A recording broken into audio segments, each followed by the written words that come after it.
Iqbal Anwar Shodiq dari kelas SAD HKI. Di dalam video ini saya akan menjelaskan mengenai kaidah usuliyah 1, yaitu al-amr. Sebelum kita memasuki pada pembahasan al-amr, kita perlu mengetahui apa itu kaidah usuliyah. Secara umum, kaidah usuliyah merupakan salah satu bagian dari kajian ilmu fikih yang secara khusus merupakan bagian dari kajian ilmu kaidah hukum Islam yang mencakup kaidah usuliyah dan kaidah fikih. Masuk ke dalam pembahasan al-amr. Secara bahasa, al-amr berarti perintah, kebalikan dari nahi, yaitu larangan. Dalam kajian usul fikih, pembahasan mengenai al-amr atau perintah memiliki kedudukan yang sangat penting, karena sebagian besar syariat Islam dalam Al-Quran maupun hadis berbentuk perintah atau larangan yang wajib, kecuali ada qarinah atau alasan bisa menjadi tidak wajib. Al-amr berasal dari pihak yang derajatnya lebih tinggi, yaitu Allah dan Rasul, kepada pihak yang derajatnya lebih rendah, manusia sebagai makhluk, untuk menghendaki sebuah perbuatan. Para ulama usul fikih bersepakat bahwa pada dasarnya hukum al-amr berarti kewajiban. Namun ini tidak mutlak. Hukumnya bisa saja berubah tergantung dengan konteksnya. Misalnya saja ada perintah dari Nabi, yaitu sunnah, tentang bersiwak. Ada pula perintah beliau mubah seperti makan, minum, dan berpakaian. Bahkan dalam kondisi tertentu, perintah bisa saja menunjukkan makna ancaman, doa, atau suatu kebolehan, tergantung dengan konteksnya. Yang selanjutnya adalah contoh dalil dan penjelasannya. Contoh yang pertama ada dalam surat Al-Baqarah ayat 43 mengenai perintah sholat, zakat, dan perintah untuk menunaikan sholat berjamaah. Di dalam dalil ini atau surat ini dijelaskan atau diperintahkan, kita diperintahkan untuk menunaikan sholat dengan benar, dengan baik, melakukan zakat, untuk membersihkan harta, dan melakukan sholat berjamaah. Para ulama usul fikih berpendapat bahwa selama perintah itu tidak ada alasan atau dalil yang memalingkannya, maka hukumnya adalah wajib. Contoh yang kedua dalam surat Al-Maidah ayat 2. Dalam surat ini kita diperintahkan untuk menolong sesama dan melarang untuk tolong-menolong dalam keburukan. Jadi dalam surat ini kita diperintahkan untuk saling tolong-menolong dan dilarang atau diperintahkan tidak tolong-menolong dalam hal buruk. Tentunya dalil ini menunjukkan bahwa perintah tidak selalu tentang perintah antara manusia dengan penciptanya saja, namun juga diperintahkan atau dalil atau perintah yang menunjukkan bahwa kita harus saling tolong menolong antara manusia dengan manusia atau makhluk dengan makhluk. Jadi tidak hanya terbatas pada manusia dengan penciptanya saja, maka hukumnya juga wajib, kecuali ada dalil yang memalingkannya. Contoh yang ketiga adalah An-Nisa ayat 59. Dalam surat ini kita diperintahkan untuk menaati Allah, Rasul, dan ulil amri. Maksudnya dalam surat ini kita diperintahkan untuk menyembah hanya kepada Allah dan mematuhi segala perintahnya dan larangannya, serta mematuhi perintah Nabi dan larangannya, serta menerima atau menuruti perintah ulil amri atau pemimpin yang ada di sekitar kita selama perintahnya tidak melanggar syariat Islam, maka kita diwajibkan untuk melaksanakan perintah tersebut.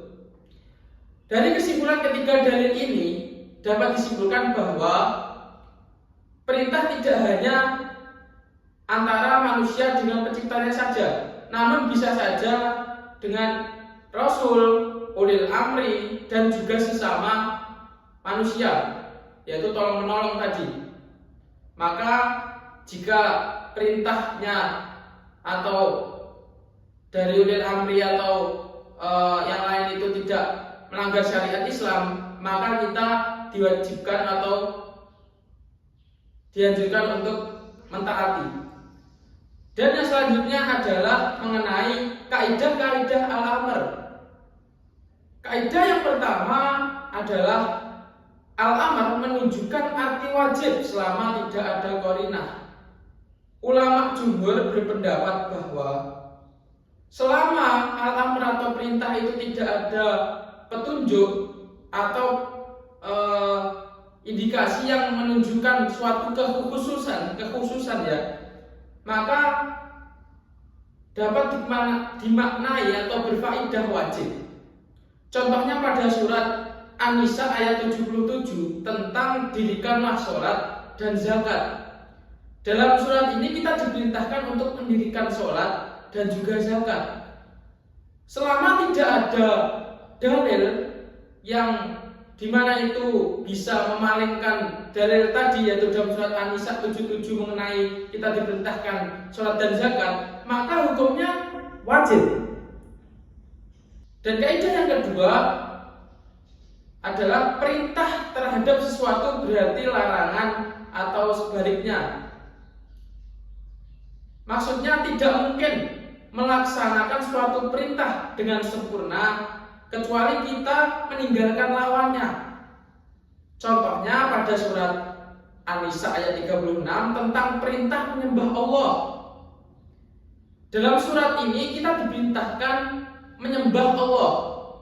Jadi kita harus bertauhid kepada Allah, menyembah hanya kepada Allah, dan tidak menyekutukan Allah.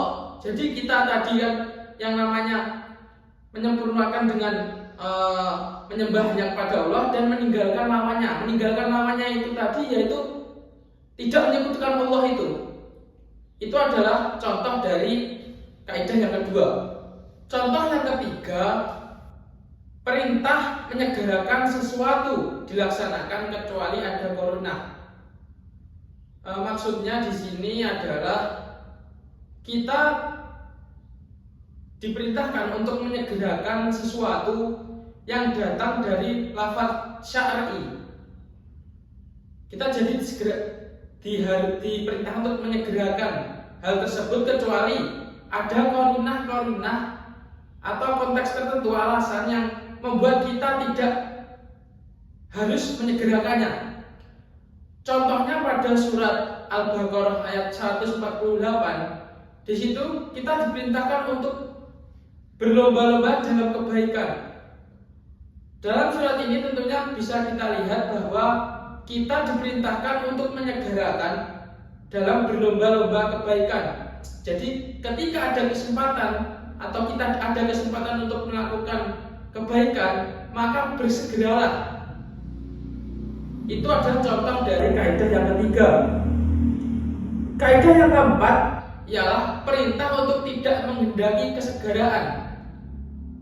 Maksudnya tidak semua perintah itu otomatis harus disegerakan, kecuali ada alasan atau qarinah yang membuat perintah tersebut harus segera dilaksanakan. Contohnya dalam surat Al-Hajj ayat 27 mengenai perintah melaksanakan haji. Dalam dalil ini atau surat ini tentunya memang kita diperintahkan untuk melaksanakan haji. Namun kita tidak harus menyegerakannya, karena tentunya haji sendiri tidak mudah bagi semua orang, karena haji tentunya sangat berat ya. Jadi hal tersebut tidak menjadi perintah yang harus disegerakan, kecuali ada dalil atau qarinah yang membuat hal tersebut atau perintah tersebut menjadi harus disegerakan atau segeranya secara cepat atau segera dilaksanakan. Selanjutnya kaidah yang kelima, yaitu perintah tidak ada pengulangan kecuali ada qarinah. Maksudnya perintah tidak harus dilakukan secara berulang-ulang dalam pengerjaannya kecuali ada qarinah atau petunjuk yang mengharuskan perintah tersebut dilakukan secara berulang-ulang. Contohnya dalam surat Al-Baqarah ayat 196, di situ kita diperintahkan untuk menyempurnakan haji dan umroh karena Allah. Namun di dalam dalil ini dimaknai bahwa dalam pengerjaannya cukup satu kali saja, tidak harus berulang-ulang, kecuali ada qarinah atau petunjuk yang mengharuskan perintah ini dilakukan secara berulang-ulang. Ini adalah contoh dari yang kaidah yang kelima. Yang selanjutnya adalah kaidah yang keenam atau yang terakhir, yaitu perintah setelah larangan menunjukkan kebolehan. Di dalam Al-Quran, hukum dari perintah setelah larangan adalah kembali sebelum adanya larangan. Jadi misal hukumnya sebelum adanya larangan itu wajib, maka kembali ke wajib. Sebelum mubah kembali ke mubah, dan seterusnya. Namun mazhab Syafi'i, Hambali dan juga Maliki berpendapat bahwa perintah setelah larangan dimaknai sebagai diperbolehkan, bukan sebagai wajib. Dan para ulama bersepakat dengan hal ini. Ini ada, dan yang selanjutnya adalah contoh dari perintah setelah larangan. Contohnya dalam surat Al-Jumu'ah ayat 9 mengenai perintah meninggalkan jual beli ketika sholat Jumat. Dalam surat ini kita diperintahkan meninggalkan jual beli ketika sudah waktu tiba sholat Jumat. Kita disuruh meninggalkan. Namun pada surat selanjutnya, pada surat Al-Jumu'ah ayat 10, kita diperintahkan mencari karunia Allah setelah melaksanakan sholat. Nah, jadi di ayat 9 pada surat Al-Jumu'ah tadi kita diperintahkan meninggalkan aktivitas kita, yaitu jual beli. Dan intinya aktivitas kita ketika sudah azan berkumandang atau panggilan sholat berkumandang, kita disuruh meninggalkan. Lalu dalam ayat selanjutnya Al-Jumu'ah ayat 10, kita diperintahkan untuk mencari karunia. Namun di sini dimaknai sebagai dibolehkan kembali untuk melakukan aktivitasnya tadi. Itu adalah contoh yang keenam. Dan itu tadi adalah dari keenam kaidah usuliyah al-amr. Kesimpulannya, al-amr atau perintah pada dasarnya hukumnya wajib. Namun hal ini tidak secara mutlak, karena bisa saja al-amr itu tidak diharuskan untuk dilakukan segera atau berulang-ulang. Hukum al-amr juga bisa saja dimaknai sebagai sunnah, mubah, bahkan bisa saja berupa larangan, permintaan, doa, atau permintaan antara derajat ke derajat yang sama, tergantung dengan konteks atau dalil yang menyertainya. Mungkin itu yang bisa saya sampaikan. Kurang lebihnya mohon maaf. Wassalamualaikum warahmatullahi wabarakatuh.